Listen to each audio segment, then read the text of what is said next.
আমার বাবা মারা গেছে, তো বিনা যৌতুকে যদি আমাকে কেউ বিয়ে করতে চান তাহলে আমিও রাজি আছি, সমস্যা নেই। আমি কষ্ট করতে করতে বড় হয়েছি, এখন কেউ যদি আমার সব দিক দিয়ে আমাকে বুঝে জেনে শুনে বিয়ে করতে চান। এরকম জীবনের গল্পে আপনাদের স্বাগতম জানাচ্ছি। ক্যামেরার সামনে দাঁড়িয়ে রয়েছে একজন বোন, ওনার জীবনের গল্প শুনবো। আসসালামু আলাইকুম আপু, ওয়ালাইকুম সালাম। কেমন আছেন? জি আলহামদুলিল্লাহ ভালো। ভালো আছেন? আপনার জি। নাম কি আপু? আমার নাম আয়েশা। আচ্ছা, দেশের বাড়ি কোথায়? রাজশাহী। রাজশাহীতে। জি। পরিবারে কে কে আছেন? পরিবারে আমার মা, ছোট বোন আর আমি। মা, ছোট বোন আর আপনি। বাবা? বাবা নেই। বাবা কি হয়েছিল? বাবা মারা গেছে 6 মাস আগে। 6 মাস আগে। বাবার কোন স্মৃতি মনে আছে আপনার? হ্যাঁ, স্মৃতি তো মনে পড়েই, কিন্তু মনে পড়লে কি করার। বুঝতে পেরেছি। আয়েশা, আপনার বয়স কত? আমার বয়স 25। 25। জি। 25 বছর। বিয়ে শাদী হয়েছে? না। আপনার নাকে নাকফুল দেখছি। আসলে মেয়েদের যারা বিয়ে হয় তাদের নাকে নাকফুল আমরা দেখতে পাই। তা নাকে নাকফুল কেন? গ্রামের মেয়েরা তো ছোট থাকতেই নাকফুল পরে। আচ্ছা আচ্ছা, গ্রামের মেয়েরা ছোট হ্যাঁ। থেকে নাকে নাকফুল পরে। প্রিয় দর্শক, এটা সত্য ঘটনা। রাজশাহী, নওগাঁ, নাটোর এই অঞ্চলের মেয়েরা নাকে নাকফুল পরে। পঞ্চগড়। আরেকটা কথা হচ্ছে, জি। মূলত কেন এসেছেন আপনি আমাদের কাছে? একটু বিয়ের জন্য এসেছি। একটা বিয়ে? হ্যাঁ, না দুইটা? বিয়ের জন্য। দুইটা না তিনটা? একটাই। একটা হলে হবে। হ্যাঁ। মনের মতো মানুষ হলে, একজন পার্টনার থাকলে একজনই যথেষ্ট, হ্যাঁ। না 10 জন প্রয়োজন না, আছে? একজনই যথেষ্ট। না বেশি হলে ভালো হয় না? না, বেশির দরকার নেই, একজন হলে হবে। কিছুদিন আগে নিউজে দেখলাম একটা মেয়ে 2টি স্বামী। হইতে পারে। আচ্ছা, কিন্তু আমার আপনার একটা দরকার স্বামী নেই। দরকার, তাই না? আচ্ছা, সেই স্বামীটা কেমন হবে?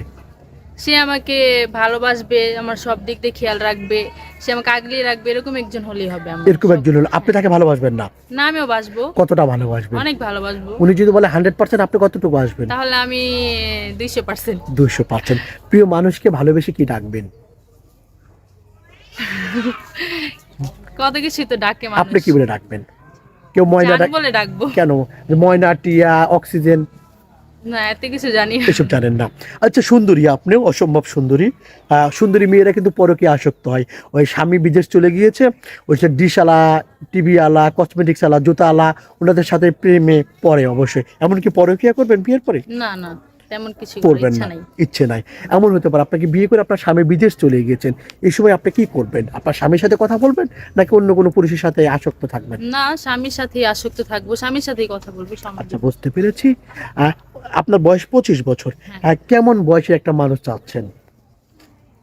কেমন 40-45 এরকম। আমার বয়স দিয়ে কিছুই হবে না, যদি আমাকে ভালো রাখতে পারে, বয়স দিয়ে কিছুই না। ম্যানটা পারফেক্ট চাচ্ছেন, হ্যাঁ। মানুষটা যেন পারফেক্ট হয়। হ্যাঁ, মানুষটা ভালো হইলেই হবে। আপনার এক নারীতে আসক্ত থাকবে নাকি, জি।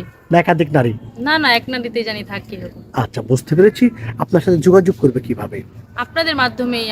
আপনারাই তো আছেন এখন আমার। আমাদের মাধ্যমে হ্যাঁ। যোগাযোগ করুন। প্রিয় দর্শক, ওনার নাম আয়েশা, অত্যন্ত সুন্দরী একটি মেয়ে। ওনার সাথে যদি যোগাযোগ করতে চান, কথা বলতে চান, একটি নাম্বার দেখা যাচ্ছে আপনার চোখের সামনে। এই নাম্বার ইমো আছে, হোয়াটসঅ্যাপ আছে। ইমোতে বা হোয়াটসঅ্যাপে আয়েশা আর আপুর একটি স্ক্রিনশট মেরে পাঠিয়ে দিবেন, সঙ্গে ভয়েস করে পাঠিয়ে দেবেন, আমরা যোগাযোগ করব। কোনো ভাই, অনুরোধ করে বলছি, কোনো ভাই সরাসরি ফোন কল করবেন না। ফোন কল করলে আমরা ব্লক করে দিব। আয়েশা, আপনি দেখতে সুন্দরী, মুখ চোখ কালা কেন? হ্যাঁ, একটু হ্যাঁ। এমনি টেনশনে থাকি তো অল টাইম। ও আচ্ছা আচ্ছা, বাবা মারা গিয়েছেন, এই জন্য হ্যাঁ, টেনশনে সব থাকেন। দিক দিয়ে। আচ্ছা, কোনো ভাই যদি আপনার থেকে হুন্ডা চাই, যৌতুকের টাকা চাই, আপনি দিতে পারবেন? না, আমার তা সম্ভব না। সম্ভব না? কেন সম্ভব নয়? কারণ আমরা গরিব, আমরা ঠিকভাবে খেতেই পারি না, কিভাবে দিব, আমাদের পক্ষে সম্ভব। আপনার বাবা তো ক্যান্সারে মারা গিয়েছেন, তাই না? মানে যতটুকু শুনেছি আপনার সয় সম্পত্তি সব বিক্রি করে দিয়েছেন। হ্যাঁ। বুঝতে পেরেছি। অনেক ভাই বিবাহিত আছে, স্ত্রী মারা গিয়েছেন, চলবে? হ্যাঁ, চলবে, আমার কোনো সমস্যা নেই, আমাকে ভালো রাখতে পারলেই হবে। আপনাকে ভালো রাখবে। আচ্ছা আপু, ভালো থাকবেন। আসসালামু আলাইকুম। ওয়ালাইকুম সালাম।